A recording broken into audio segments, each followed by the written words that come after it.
fight by fight breakdowns discussing some of the biggest names in combat sports. What's going on, Cougs? I'm your host, Justin Estuart, and today we have a special guest from the sport of professional boxing. He is the on-air host for notable boxing platforms such as Triller, Premier Boxing Champions, and TGB Promotions. He is the one and only Ray Flores Jr. Ray, welcome to In the Game, man.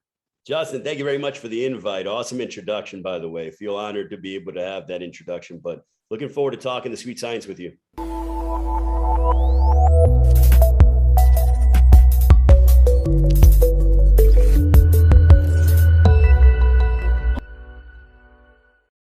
So to start things off, for those who aren't familiar with your work, Ray, what would you like to give like a quick icebreaker on what you do in the sport of boxing? So I'm an announcer, I'm a commentator, I'm a host for, as you mentioned, Premier Boxing Champions, TGB Promotions, Triller Fight Club as well. I work with a variety of different networks and entities of Fox and also, pay-per-view, providers as well. So, I am very thankful and blessed to be around the sport of boxing on a regular basis, interview some of the best fighters in the world, be a part of some massive events, and really just immerse myself in all things boxing, ranging from fight week festivities during our big fights in Las Vegas. I'm looking forward to being in Las Vegas for Wilder Fury #3. I think we're going to get the best fight out of the trilogy. I will be in New York for the Teofimo Lopez, George Kambosos fight. I'm pumped about the Caleb Plant Canelo Alvarez fight in Las Vegas. I mean, there is so much going on, and I'm just very thankful and honored to be a part of it and be in the middle of it all, because I think boxing is in such a healthy state right now, and we're seeing a lot of great fights and a lot of great fights on the way, even as we head into 2022. Awesome. And concerning your passion of the sweet science, what made you want to pursue a career as an on-air announcer and commentator in the professional sports realm? Well, I mean, I always knew that I had a passion for sports, and I realized early on that I didn't have athletic ability to even compete at the collegiate level. So you have to find a way to be able to stick within the realm of sports. And, being an on-air commentator is something that I've been doing half my life. I was doing local access TV when I was a sophomore in high school, calling high school football games, basketball games.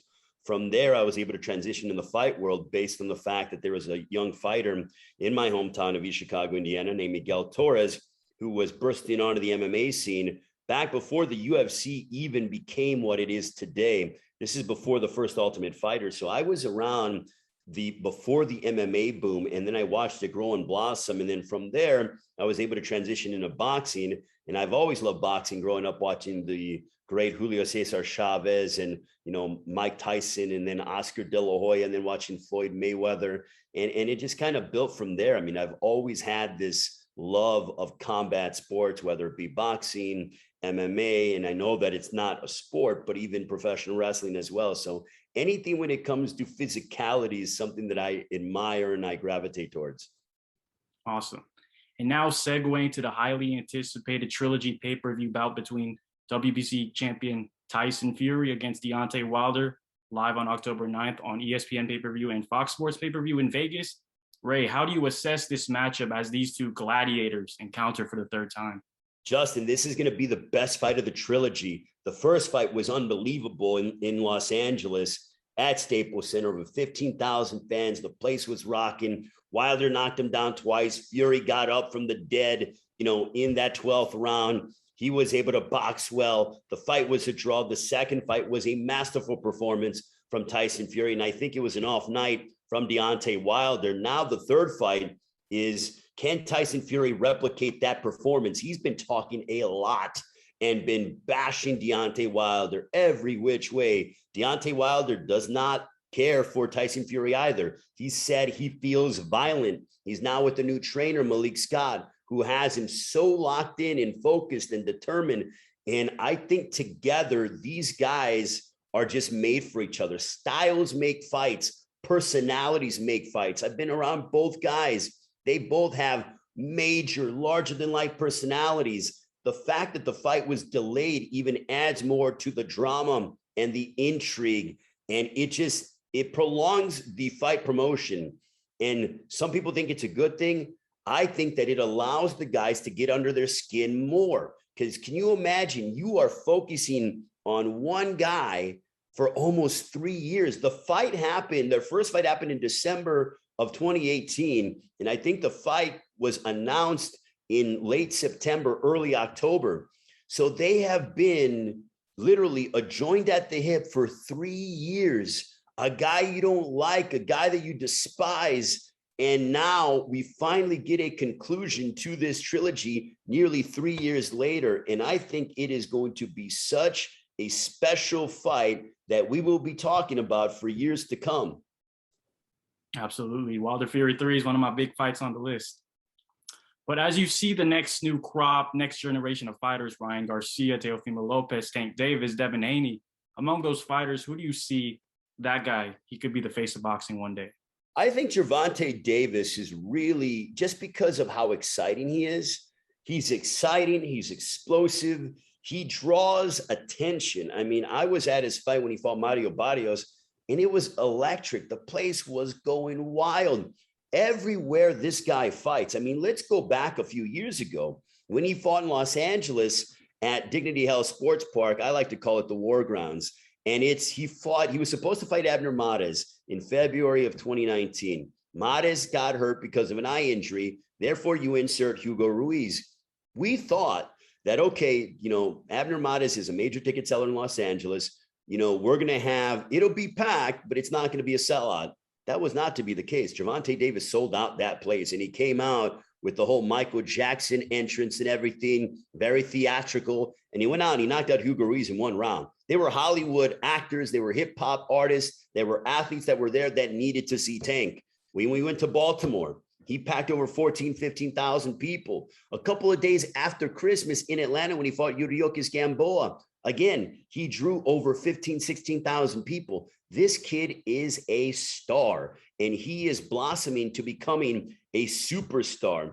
I think that Teofimo Lopez, Ryan Garcia, all these guys, Boots Ennis is another guy I'm really high on. He's got a very tough fight against Tomas Delorme, but Boots Ennis has that it factor. Guys like Virgil Ortiz, he has that it factor. But if you're asking me who I think is the one to separate themselves at this time from the pack of young guys, it's Gervonta Davis. I've known this guy for a long, long time. I remember when he fought on a network called Bounce, and I actually ring announced that fight. And he was like the second fight of television. Floyd Mayweather, his promoter, flew in on a private jet to Orlando just to watch the fight and be in the locker room with Tank, helping to guide him along. And this is when Tank was maybe 13 or 14-0 at the time. So for Floyd Mayweather to go out of his way, this is years ago, and do that and give the knowledge to Tank, it's because Floyd believes that this kid can be the next big boxing box office star. And so far, that has been the case. And I look forward to seeing what is next for Gervonta Davis. Oh, yeah, definitely. Skills pay the bills. Oh, no question. And you know what? He's just a fun guy to watch. I mean, when you watch Gervonta Davis fight, as you can attest to this, Justin, you have to be at the edge of your seat because it can end at any one moment. The same appeal that it's with Deontay Wilder, the same deal. The fight can end in any one moment. All it takes is 2 seconds. Bang, you're done. See you later. Good night. Enjoy your nap because you just were put to sleep. Absolutely. And to close the show, what kind of advice would you give to our fellow Cougs who want to pursue a career in the broadcast media industry? Well, I mean, I know we're down in Houston, so I got to tell you, advice is to support the Charlo brothers. First of all, Jamal and Jamel, those guys are showing out every which way. I love watching them fight, and they're always about Houston this, Houston that. But my advice to younger announcers is do as much as you can. You guys have so many advantages. I'm 35 right now. You guys have so many advantages that you can put your clips on YouTube, and you can put it on Instagram and on social media, Facebook. Do as much as you can when it comes to calling games or reporting or whatever. iPhones now have better cameras than what, the old school traditional broadcast cameras are. So just get out there and get busy. Start applying your craft. The more you do, the better it's going to be. You want to be able to try things out, what works, and always assess your performance. Because remember this, you're only as good as your last performance.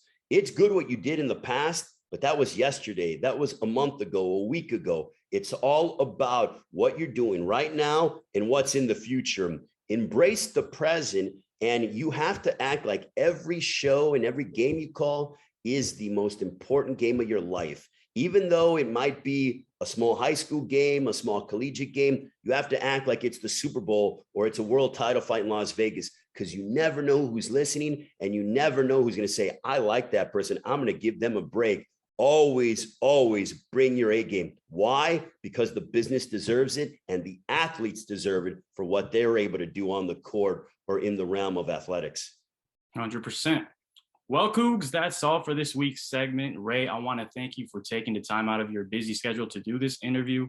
And once again, I'm Justin Estuart, and you're watching In the Game.